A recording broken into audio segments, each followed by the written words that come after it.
Firstly, I'd like to mention what an honour it is to address the Commission on Narcotic Drugs here at the United Nations in Vienna as a youth prevention advocate from Australia. I would like to start with a simple question. Why do drugs work so well on young people? It's biological. During adolescence, the brain is essentially under construction. The systems responsible for reward, motivation, and excitement develop earlier than the systems responsible for long-term judgment. In other words, the accelerator develops before the brakes. Drugs exploit that imbalance. My name is Eva. I'm 16 years old. I'm a basketball player, a student, and someone who believes that sport can change lives.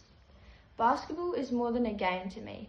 It's helped me shape who I am, build my confidence, and give me a place where I feel supported, motivated to improve each day. But today I'm not just here to talk about basketball. I'm here to talk about how sporting programs can help young people stay away from drugs, build confidence, and create stronger communities, and why schools and communities need to work together to make those opportunities available for every kid. When school finishes each day, many young people face the same question. What do I do now? For some kids, the answer is easy. They head to training, meet their teammates, and work towards something positive. But for others, there are no programs, no teams, no safe places to go. When young people feel bored, disconnected, or unsupported, they can become vulnerable to negative influences, including drugs. Sport can change that. When I walk into the gym for basketball practice, I'm not just going there to shoot hoops. I'm joining a team that supports each other. My teammates encourage me when I miss a shot. They celebrate when someone improves. We work together, push each other, and learn that success doesn't come from one person, it comes from teamwork. That sense of belonging is incredibly powerful. When young people feel they are a part of something positive, they are much less likely to look for acceptance in harmful places. For many girls like me, our basketball team becomes a second family. Sport also gives young people role models. Substances like nicotine rapidly increase dopamine, the neurotransmitter that tells the brain, this feels good, remember this, do it again. The brain learns fast, sometimes too fast. But here's the important part of the story.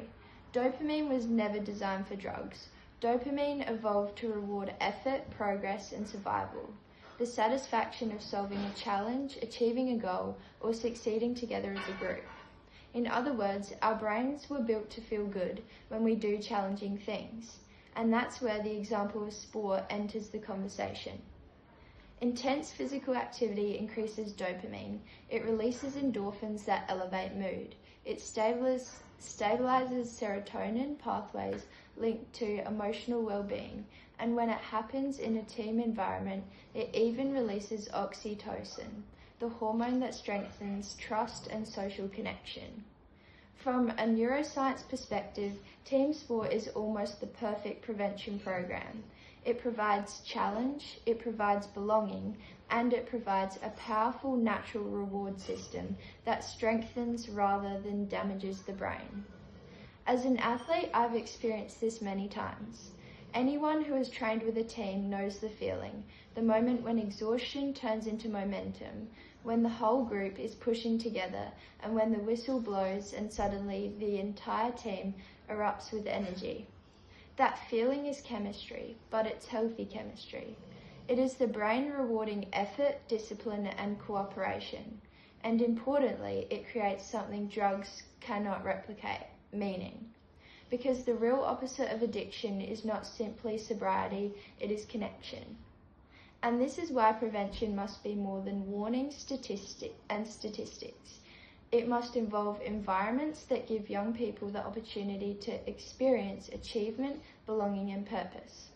In Australia, nearly 1 in 3 secondary school students have already experimented with vaping. Among older teenagers, more than 1 in 5 report using e-cigarettes in the past month. This number tells us something important. Young people are clearly searching for reward and stimulation. Our responsibility is to make sure the healthiest pathways are the most accessible ones, because when a young person finds their team, their passion and their purpose, the artificial rewards of drug use lose much of their attraction. If we want to change the future of drug use, we must think like the brain. Invest in environments that reward effort, invest in communities that build connection, and invest in prevention early enough that young people discover their potential before substances try to define it. Thank you.